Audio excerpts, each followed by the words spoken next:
In reviewing the literature on global policy approaches, there's a very clear demarcation. Countries which don't have fossil fuel industries are all focused on nature-based solutions, planting more trees, restoring grasslands, restoring wetlands, changing agricultural practices. Countries with fossil fuel industries are very focused on mechanical carbon capture and sequestration facilities that reuse oil and gas infrastructure to pump CO2 underground. Good morning, good afternoon, or good evening, wherever you are in the world. This is the Climate Confident Podcast, the number one podcast showcasing best practices in climate emission reductions and removals. And I'm your host, Tom Raftery. Don't forget to click follow on this podcast in your podcast app of choice to be sure you don't miss any episodes. Hi, everyone. Welcome to episode 188 of the Climate Confident Podcast. My name is Tom Raftery, and before we kick off today's show, I want to take a moment to express my gratitude to all of this podcast's amazing supporters.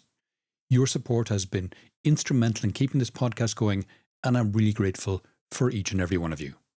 If you're not already a supporter, I'd like to encourage you to consider joining our community of like-minded individuals who are passionate about climate. Supporting the podcast is easy and affordable with options starting as low as just €3 or dollars a month. That's less than the cost of a cup of coffee, and your support will make a huge difference in helping me keep this show going strong. To become a supporter, you simply click on the support link in the show notes of this or any episode, or visit tinyurl.com/climatepod. In today's episode, I'm talking to Michael Barnard, and in the episodes that are coming up in the next few weeks, I'll be talking to Jim Sullivan from SAP, Tyler Borns from Dragonfly Energy, Professor Valerie Thomas from Georgia Tech, and Ralph Lura from sustainablet.org. But as I said, with me on the show today, I have my special guest, Michael. Now, this is not Michael's first time on the podcast. I had Michael on the podcast about 2 years ago, a little under 2 years ago.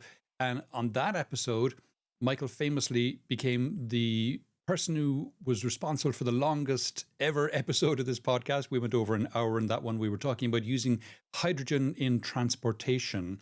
And we went through all the different modes of transportation, be it road, be it rail, be it maritime, be it aviation. And we went through in detail, well, Michael went through in detail why hydrogen was no good for any of those different modes of transportation. So more recently, Michael wrote an interesting LinkedIn post linking out to a Clean Technica article that he authored talking about CCUS. CCUS, for people who are unaware, carbon capture, utilization and storage. And in it, Michael went through the various reasons why or why not CCUS may be useful. I don't want to give away too much. Michael, welcome to the podcast. Would you like to introduce yourself? Well, thank you, Tom. And for those who don't know Tom, he's got a brilliant collection. I don't. Um, so I'm Michael Barnard. I'm a climate futurist. I've spent about the past 15 years looking at every aspect of the climate change problem, the scale of them, quantifying the scale, looking at all the purported solutions for the problem area, and assessing them on the basics of will they work, will they be competitive with other alternatives, and will human beings accept them? And so, in that grab bag of everything, last time Tom and I talked about transportation, well, this magic vacuum that the fossil fuel industry loves so much, that's going to, sweep their carbon dust under the carpet, has kept coming up. I've been looking at carbon capture, usage, and sequestration schemes for almost all of those 15 years. As a matter of fact, there's even a Margaret Atwood connection, the famous Canadian author who is responsible for The Handmaid. Yes. Um, you know, so Tell us about what have we Margaret just? Atwood. Well, so years ago, Margaret Atwood is a famous birder, birds, and with her sadly passed husband Graham Gibson, she had a place on Point Pelee in Ontario on the Great Lakes, and it was a place where birds migrated overhead. And being Margaret Atwood, she's strongly focused on climate solutions, environmental stuff, but she was concerned about the birds and some of the plans for offshore wind farms. So she started asking, and in Ontario, it was a epicenter of anti-wind turbine stupidity. And All so right. she, on her blog, started thinking about this. And I, not knowing it was Margaret Atwood, started commenting on the blog posts because the idiots were posting. And like the XKCD comic, somebody on the internet was wrong. So I had to, um, and then eventually I figured out it was Margaret Atwood's blog. I became her green technology consultant for a few years. Then she invited me to lunch a couple of times. So I've actually had lunch a couple of times with Margaret Atwood. Wow. She introduced me to Graciela Chichelnitsky, who was the architect of the Kyoto Protocol's carbon market, and also assisted China with figuring out what they were doing with their carbon market, which is now in operation. And she was one of the co-founders of Global Thermostat, a direct air capture solution, which is one of the very, very few that makes any sense, but it makes sense in homeopathic amounts. So it's not going to scale, but at least it wasn't stupid. Right. Right.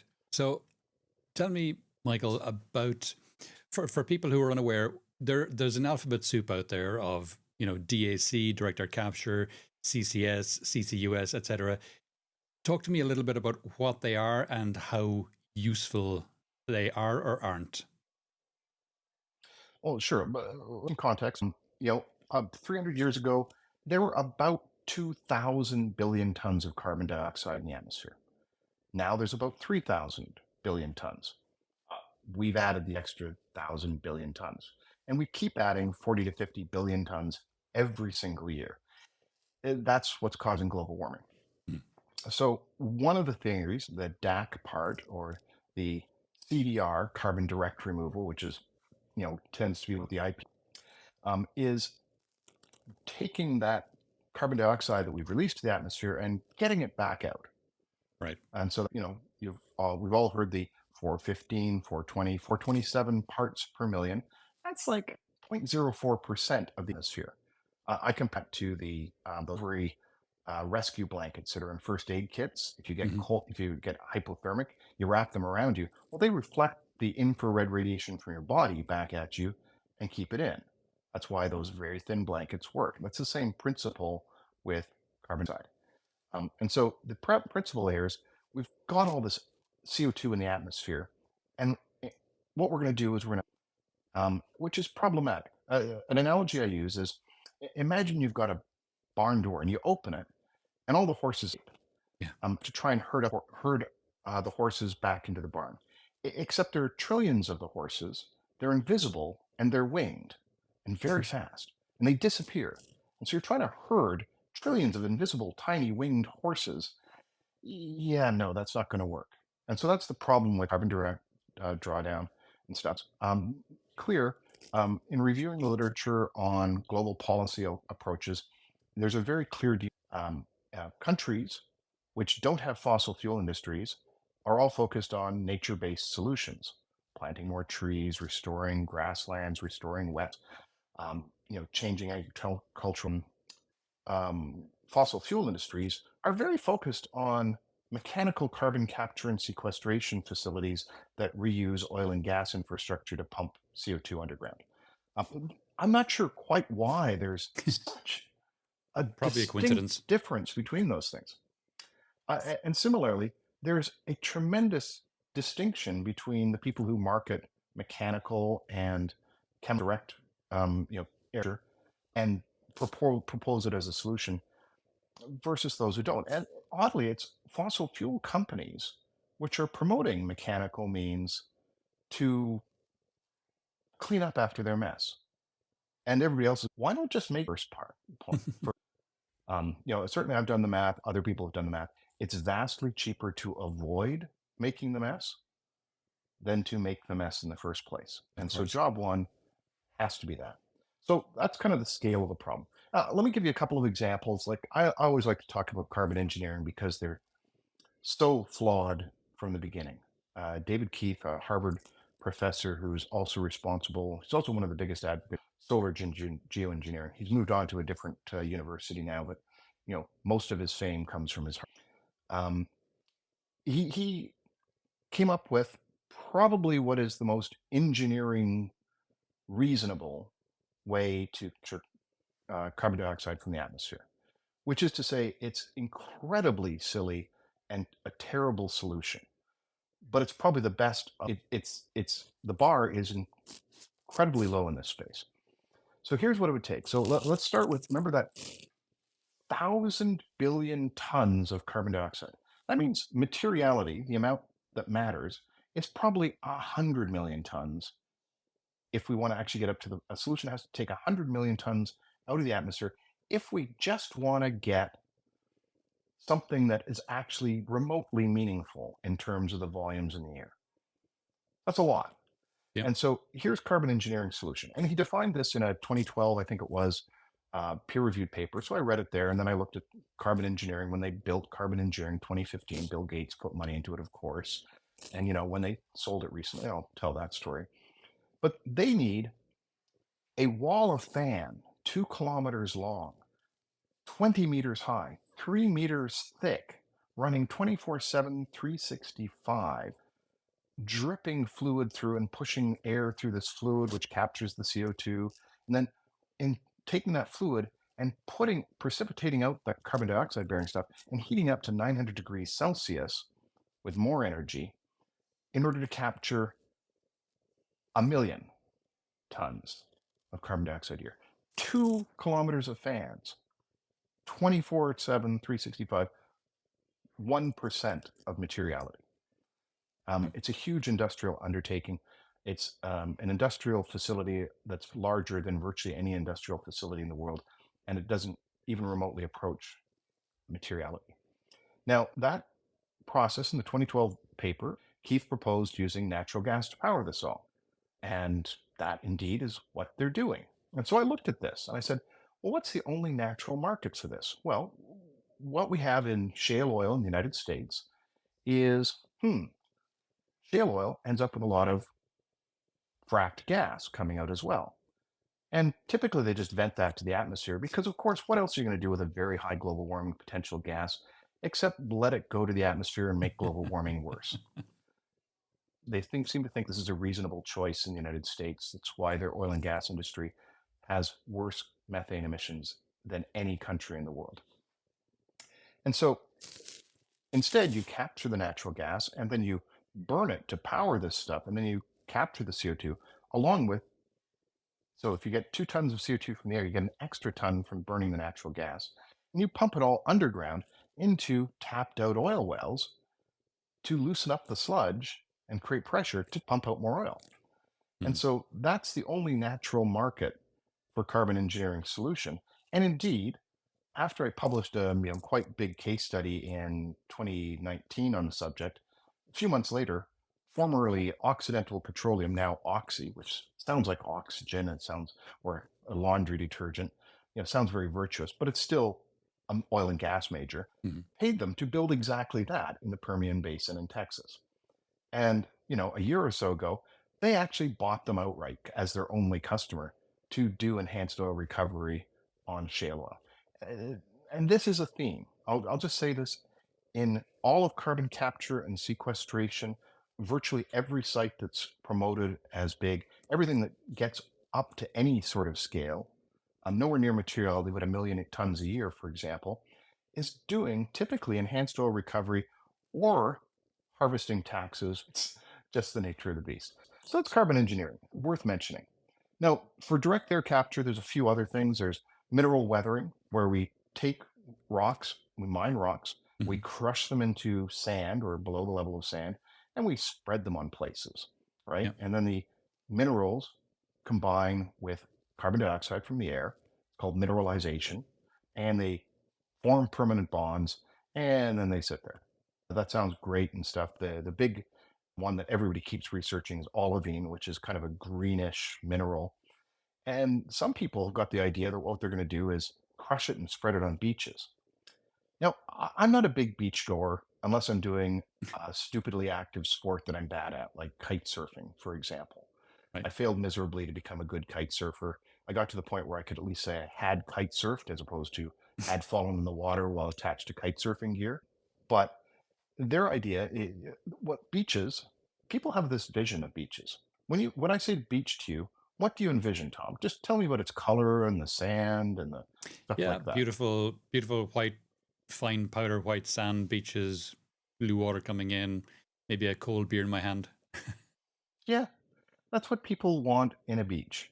What they don't want is green, sharp, crystalline beaches where if they, they get in your bathing suit, you're ends up with lots and lots of chafing. That's just Mhm. it's just not what people want in the beach. And they don't want it to be this ugly green.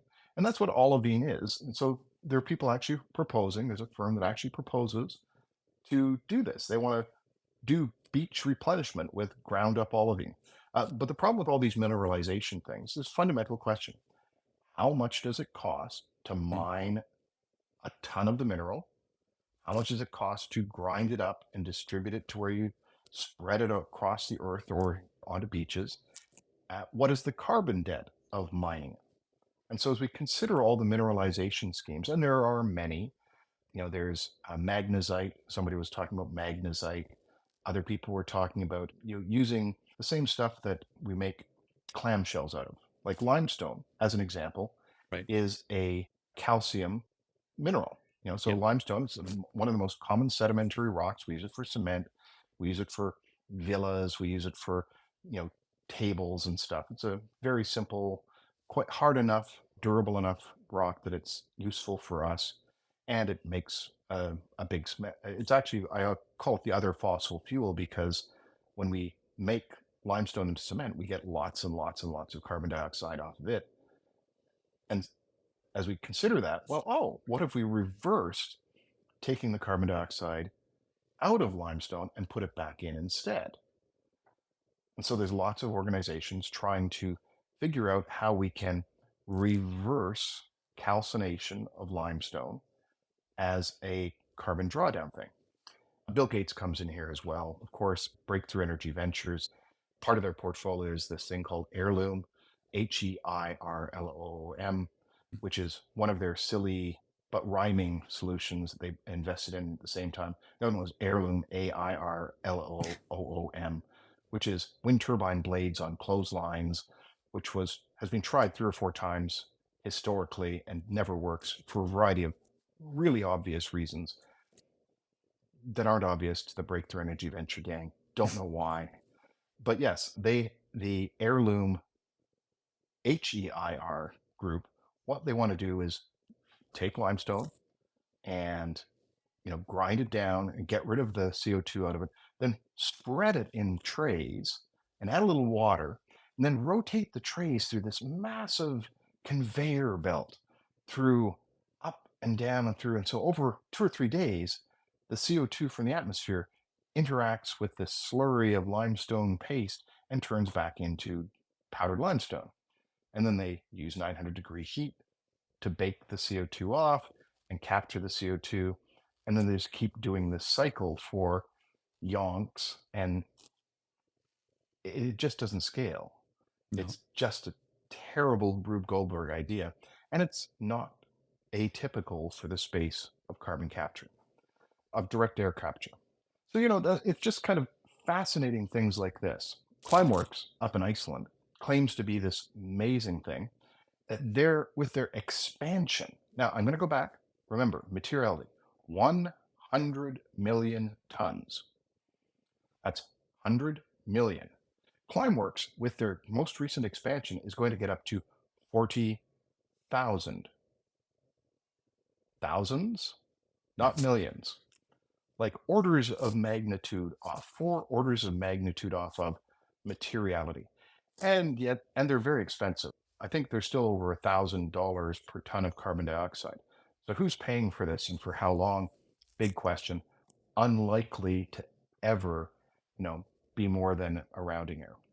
If they're getting 40,000 tons a year, to really make a difference, we'd need close to 1 million of those facilities around the world, so we could get 40 billion tons out of the atmosphere a year. Uh, 40, no, well, yes, exactly. It's just lots and lots and lots of them. That's the problem with atmosphere. It's like all those tiny invisible winged horses. There's only one winged horse for a lot of air molecules. That's the challenge. So that's direct air capture. Now another thing is the ocean. So we've got some oceanic stuff, and I've spent way too much time understanding Just oceanic. A quick one, Michael, just biology. before we go Sure. into the ocean. I mean, we're both you're from IBM originally. I'm from SAP, and before that, various other companies. So we're both technologists from our background, and we're both used to seeing in technology things like RAM, hard drives, monitors, all these things growing exponentially in their abilities over time. Why won't that happen for the likes of Climeworks? Oh, that's actually a reasonable question because, modularity and scaling works. But this is chemistry, not solid state physics. Solid state physics gets smaller and smaller and smaller and faster in microns. And we can, you know, flip bits that are incredibly tiny. And so, we've gotten to the point where computers are extraordinary. Like I'm talking to you on my phone right now. And Mhm. 20 years ago, just having this conversation online with this degree of quality would have been impossible. That's given us the impression that technology can do anything. Well, that's true as long as it's computers and data. Mhm. But people keep making this mistake. Peter Thiel is famous for it with his acolytes in Silicon Valley who thought energy was ready for disruption. In the 2000s, they said, well, we'll just do to electricity what we did to data. And electricity can't be quantized and treated in the same way that data can. We can make bits insanely small and fast, but an electron is already a fundamental element, and we just can't make that different. We can't multiplex it. An example I give in the late 90s and early 2000s, a lot of people were betting big money on fiber optics. They laid lots and lots of fiber optic cables under the oceans. Mhm. And then along came laser multiplexing, which enabled 3,600 channels of data to be communicated through a single fiber. And then we made that better and better and better. And so there's a lot of dark fiber. There's a lot of just basically rotting fiber optic cables underneath the ocean that we don't need because we oversupplied, because we can multiplex and do stuff with data that we can't do with other things. And electricity is much closer to data than chemistry is. And all these Yeah. processes of getting carbon dioxide in the air are chemistry. And so it's not something where we're going to radically improve that process. Okay, so it's physical stuff rather than anything else, which is the limitation. Yes, it is. But let's go back to the ocean thing because the Yep. ocean thing is very important. We've got this problem. The excess CO2 in the atmosphere gets absorbed by the ocean. It's one of our great carbon sinks. Mhm. But there's three or four problems with that. First of all, the more carbon dioxide gets into the ocean, the less alkaline it gets. Slightly, they call it ocean acidification, but it's actually a really alkaline substance that gets a little less alkaline, which doesn't sound that bad. Except the alkalinity is what helps it absorb the carbon dioxide. So the less alkaline it is, the less carbon dioxide it'll absorb. So that's problem one. Mhm. Problem two is that, well, gee, when carbon dioxide is in the ocean, it does stuff. And this gets back to shellfish. Shellfish are kind of important to us.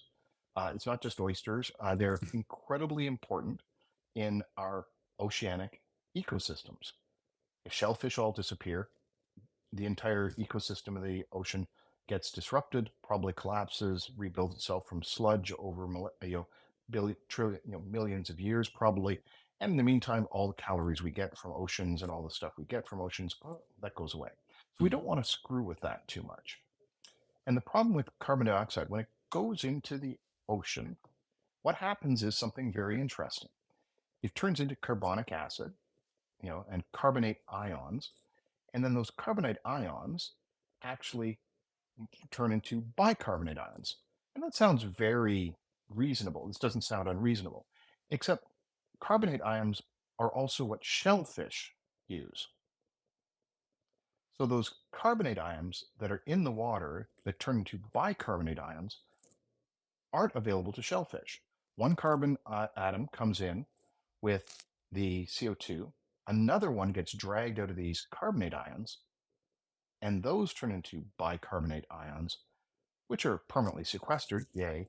Except what do the shellfish do for their shells? Mhm. Well, they lose their shells. And so we start to see brittler, flimsier shells, and they've evolved to require shells. That's kind of the point. And Yeah. evolution is a wondrous thing, but it's not a fast moving thing unless you're a fruit fly. Everything else, it takes a long time. Those shellfish take a long time to build their shells, and we're disrupting the availability of carbon atoms. So this is a problem, and it's going to continue to be a problem as we move forward. It becomes less of a problem because the ocean doesn't absorb as much carbon dioxide as we saturate it, but still. So people want to pump stuff into it. My favorite is the milk of magnesia, guys. Milk of magnesia, the antacid. Yeah. You've probably drunk some at some point in your life. No doubt. Now we usually take little Tums pills or Rolaids or something, and milk of magnesium is magnesium hydroxide. If you pour it into the water, well, it binds with the carbon dioxide and turns into magnesium ions and avoids the CO2 binding with the carbonate ions. Right. So it leaves the carbonate ions alone. This is good. And it also increases the alkalinity of the ocean a bit. So it increases the uptake of carbon dioxide. This all sounds very good, and people figured this out because it's just chemistry and a little bit of biology. It's pretty basic biology. This is not Krebs cycle stuff. Did you ever want to hurt your brain, Tom? Go Yeah, read about the Krebs cycle. I'm a graduate biologist. I know all about the Krebs cycle. Yes, don't take my word for it. Tom, can you describe the Krebs cycle in under an hour? Short answer, no. I always say about the Krebs cycle is if creationists and intelligent design people actually studied the Krebs cycle, they would abandon all belief that an intelligent designer was involved in the creation of human biology. Or, it's just, this is so weird. Yeah. It's like octopuses. It's just weird. So the point here is that as we move forward, we need to do something about the oceans. So milk of magnesia sounds good at one point, except there's a real fundamental question. Well, how much does it cost for a ton of magnesium hydroxide? Mm. And what's the carbon debt of that ton of magnesium hydroxide versus how much CO2 it actually enables to be sequestered? Well, it turns out that it's really expensive and it's really high carbon debt, so it's not actually doing any good. Right. And this is really obvious stuff. It took me 25 minutes from first hearing about this, doing some Googling to find the cost of a ton of magnesium hydroxide and the carbon debt of a ton of magnesium hydroxide and the oceanic uptake benefit, which doesn't explain why the company which proposed this to the Elon Musk funded X Prize for Carbon Drawdown won $1 million US for this. And it doesn't explain why the company then went on to put in place 2 pilot projects for this. Like zero techno-economic due diligence was done on this by either the CEO of a company who just got some guy from California, same educational institute as Ken Caldera, brilliant people. Mm-hmm. But academics don't really do the math usually on the basic costs and carbon debt of materials they use. They go to the lab and pour some in and do some chemistry and stuff. And it's just not what they do. Yeah. So oceanic carbon drawdown has got these problems. There's one actually in there that uses electrochemistry, but it has to move millions and millions of tons of seawater, dense seawater, up at least 5 meters to pump through its electrochemistry solution to get relatively small amounts of carbon dioxide sequestered.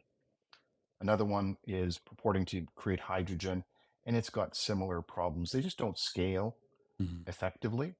It's much cheaper and more efficient to build more wind farms and solar farms and shut down coal and gas plants. So it's kind of the fundamental problem ongoing. Sure. But let's talk about the place where it's going to make sense to do carbon capture, because the space is big, enormous amounts of money are being spent on it because the fossil fuel industry requires it to be a major solution in order for them to continue to exist. Unsurprisingly, when you've got an existential threat, you'll spend money on really stupid things and trying to convince all sorts of other people that they're not stupid. And so there are places where carbon capture will actually be required. Now, I've looked at one of the things I do is I do projections through 2100 of major climate problem areas.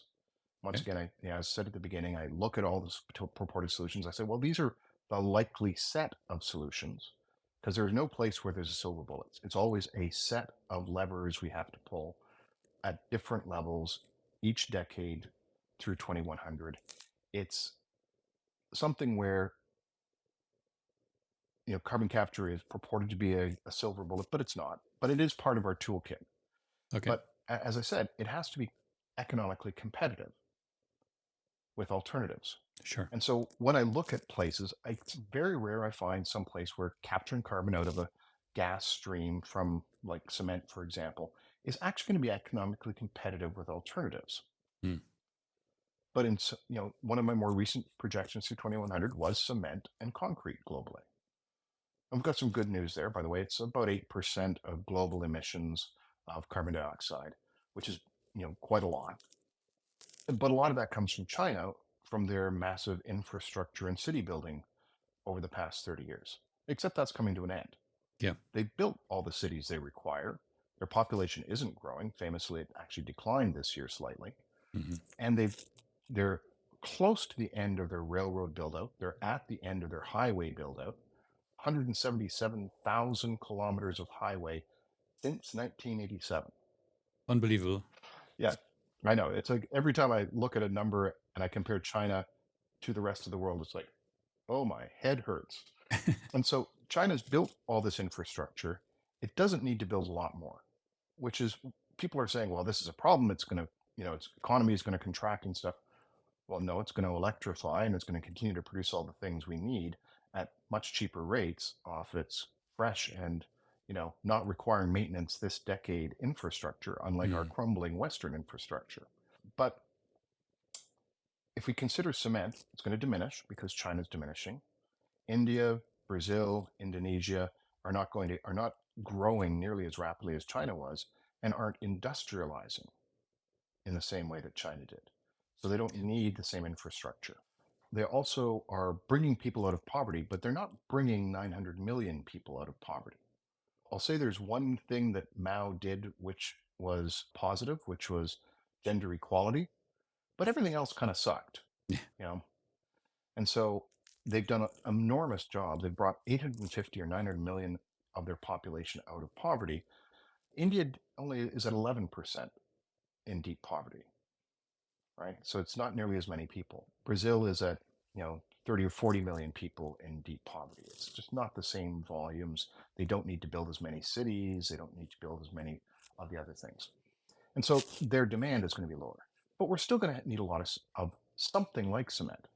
And in my case, I'm looking at cross-laminated timber or mass timber or engineered hardwood, depending on the terminology used. Basically, you take a ton of hardwood and you turn it into a plywood, but a very hard plywood, and use that as a beam or a floor or a wall. And it takes about a fifth by mass of the hardwood as it does of concrete, reinforced concrete. So that's a lot less cement and concrete already. Yeah. And it's much lower carbon emissions because it was growing instead of us baking off limestone into cement, emitting all that carbon dioxide. And so that's good. And then, it drank in a lot of carbon dioxide when it was growing. Hmm. It breathed out most of the oxygen, but it kept the carbon for its structure. So every ton of engineered hardwood is an embodied, sequestered ton of carbon dioxide. So when we build a tall building, and in Milwaukee, I think it is, they're actually planning a 55-story building with engineered hardwood cross-laminated timber construction. They already have a 23-story one. Wow. This is completely fit for purpose for very tall buildings. It's much structurally stronger than concrete. And the nice thing about cross-laminated timber, by the way, Tom, Hmm. the components get manufactured in a factory, shipped just in time to buildings, and the buildings go up much faster. Don't have to wait for the cement to set. Okay. You can actually build a building a lot faster with this technology. It's just in the West, we're pretending that it's useful for individual detached homes, especially in North America. And that's not where its value proposition is. Its value proposition is in real buildings, not, ranch style homes in Texas. But all that said, we're still going to need a lot of cement. And cement, it's really hard to replace limestone economically because limestone is just dead shellfish from old seabeds. Mm. And they were everywhere. And so we can get limestone on every continent in large quantities close to the surface in big quarries. It's hard to beat that as a raw material. So that's a place where we're going to use carbon capture. And there's some great solutions out there like Sublime Systems.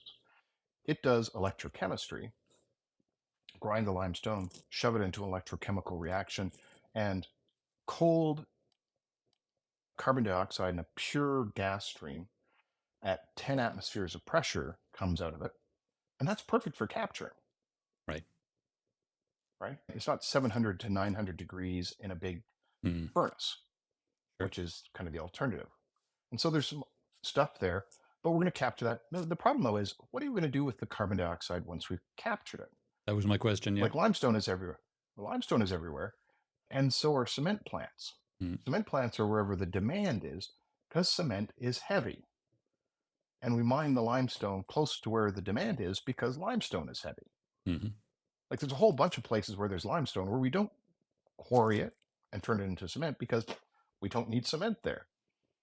That's kind of the nature of the beast. Unfortunately, those places aren't great places to shove carbon dioxide underground and sequester it. Yep. Right? So there is overlap. What I say is and I've done the math on this, and you can read articles that I published assessing this in my 40-odd thousand words on cement and concrete globally, including my projection of demand through 2100. But basically, compared to the alternatives, where a cement plant exists that also has really right next to it a good place for carbon dioxide sequestration, then that will probably pencil out as a place to do carbon capture and sequestration off that waste stream. But in other places, what we'll do is replace it with epoxies, effectively, geoepoxies made from waste streams from blast furnaces, from bauxite processing into aluminum, stuff like that. We've got alternatives, and we'll use a lot of cross-laminated timber wherever there's forests that can be sustainably harvested. We'll we'll take 500 million tons of stuff we turn into chopsticks and paper napkins that are single use, and we'll turn that into buildings instead, right? And so there's pathways through this, but we're going to do some of that. And so a reasonable question, and actually, I see a reasonable question forming in your mind. Ask your question. So I was going to say that cross-laminating solution, to go back to your earlier expression, will that scale? Oh, yeah. We have, we have forests all over the world. And, frankly, this is actually a really interesting opportunity for the developing world, where most new buildings will be built over the next decades because they have lots of forests. And sustainable forestry with electrified forestry equipment and electrified distribution and transportation. They have a lot of what's required for that is software tools, which are absurdly transportable. Yeah. All of the ability to do the load and stress engineering in software used to be really nerdy people in mostly European and North American universities who'd be engaged to do some of the stress engineering. Now you can do it on a PC or a Mac anywhere in the world, right? Yep. We've got all the technology for that. It's a huge part of it. And that, by the way, also reduces our cement and concrete load because we can actually build walls and buildings that are only as big as they need to be because we've got this software which enables us to do this. It's another place where software is going to enable us to be less wasteful. Nice. But the next question is, well, why next to it? Why not just pipe it somewhere? Right? Why not just put CO2 in pipelines, just as we do with other gases and liquids today, and move it to where there are good places to shove it, like in the North Sea of Europe, like where you are, outside of Seville, right? Yep. Outside of Seville in Spain, there's North Sea is not that far away. There's pipelines going around the place already. So why not put CO2 in a pipeline? Well, there's some challenges there. So I'm going to take you from Seville to Satartia. Oh yeah. Satartia is a little town in Mississippi. And when I say a little town, I'm going to say actually that's overstating its size. It's a tiny, I'm not even sure village is enough to describe it. It has A hamlet. 43 residents. It's a hamlet. It's like a collection of buildings with a crossroad. And it has 43 permanent residents in the town and, a couple of hundred in the sprawling district. This is not a densely populated part of Mississippi, which is not a densely populated state Hmm. in southeastern United States. Well, 3 or 4 years ago, they had this challenge. The people in Satartia heard a bang, and then a few minutes later, they saw this slightly tinged cloud of stuff rolling towards them across the ground, and it smelled bad. And then a few dozen of them were asphyxiating, unconscious on the ground. And that's kind of a problem. And that was a carbon dioxide pipeline a mile away, 1.6 kilometers away. Well, So, what happens is, in order for us to move gas effectively through a pipeline, we need to pressurize it or we need to liquefy it. Carbon dioxide is a gas. It's really convenient to pressurize until it's a liquid, and it's easier to pump liquids because they're incompressible. Gases are compressible, so it's more efficient to pump them along if they're in liquid form. yeah. And so we do that in various places, mostly in the United States, because it's used for enhanced oil recovery. So this pipeline was going from one place where there is too much carbon dioxide attached to natural gas. They sucked it out of the ground, they compressed it, they shoved it in the pipeline when there was a customer for it. Otherwise, they just vented it to the atmosphere because why not? And, and then they pump it in to get more oil out of the ground later. But in this case, this liquid carbon dioxide in the pipeline, well, there's a little bit of rain in the area. Climate change had changed the soil dynamics because there was excess precipitation in the rain. What are the thoughts? And the pipeline was stretched until it separated. Didn't break in a shear, didn't puncture. It just popped, like, pull apart. Try to imagine it. Take a piece of spaghetti in your hands and then rip it apart. That's kind of what happened. And so this liquid carbon dioxide, well, it flashed to vapor. And liquid carbon dioxide is 590 times more dense than gaseous carbon dioxide, so it turned into this big cloud. There were trace elements of some really nasty stuff, but well below the level of fatality or concern for human beings, but that's what smelled. And then it rolled downhill. And you Hmm. say to yourself, it's a gas. Why didn't you just dissipate into the atmosphere? Well, it did eventually, but it didn't do it immediately. The Hmm. gas, carbon dioxide, is heavier than oxygen or nitrogen, which are the two primary gases in our atmosphere. And so it sank to the ground and rolled downhill and collected in dips and hollows. And then it rolled across a highway. A couple of people who were pulled off in a rest stop were left unconscious in their car. And then it rolled another 1.6 kilometers over the hamlet or minor village or whatever we want to call it of Satartia and left everybody unconscious. A couple of hundred people were evacuated, and evacuation was hard because human beings and internal combustion engines both require oxygen, and the carbon dioxide displaced all the oxygen. So we couldn't breathe, and the car engines wouldn't start. And Right. emergency response vehicles couldn't drive into Satartia.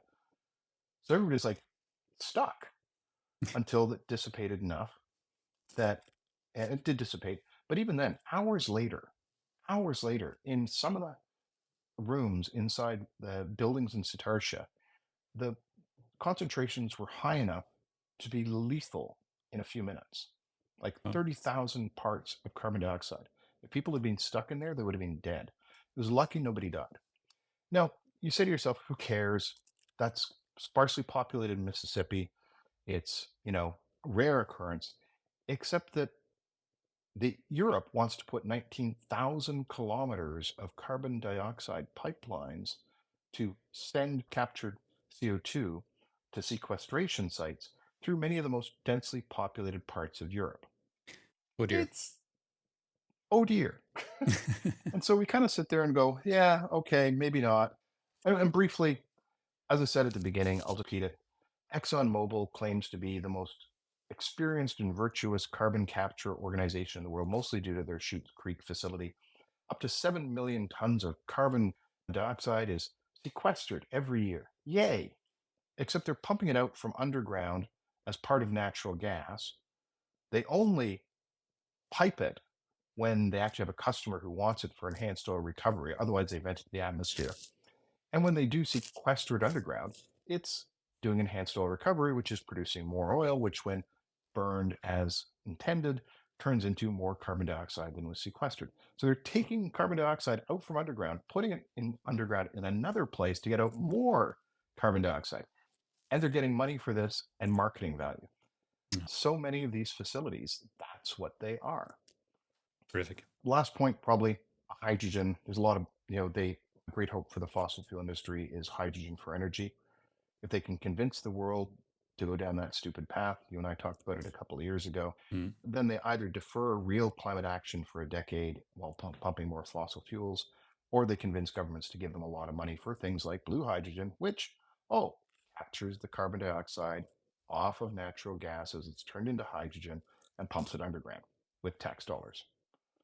So, yeah, carbon capture and sequestration, direct air capture, there's a few niches where it pencils out, but mostly it's a big distraction that plays directly into human belief that somebody will come along and clean it up. Like you go to a beach and you say, oh, well, I forgot to clean up my litter. But somebody will come along and clean that up. Yeah. That's okay. Mike, we are at the end of the show, unfortunately, because I could listen to this and learn more about it for hours and hours and hours, but I have a hard stop. So if people would like to know more, Mike, about yourself or any of the things we discussed on the podcast today, where would you have me direct them? LinkedIn. Michael Barnard on LinkedIn. Not the lawyer in Vancouver, not the director in Philadelphia or Phoenix. The Michael Barnard who actually does stuff with climate change. Okay, I'll put your LinkedIn link in the show notes so everyone has access to it. Mike, thanks a million for coming on the podcast today. Pleasure as always, Tom. And, I'll continue with my hat envy until I actually get around to getting hats again. Take care, Tom, and I'll talk to you again sometime soon. Superb. Okay, we've come to the end of the show. Thanks everyone for listening. If you'd like to know more about the Climate Confident podcast, feel free to drop me an email to tomraftery@outlook.com or message me on LinkedIn or Twitter. If you like the show, please don't forget to click follow on it in your podcast application of choice to get new episodes as soon as they're published. Also, please don't forget to rate and review the podcast. It really does help new people to find the show. Thanks. Catch you all next time.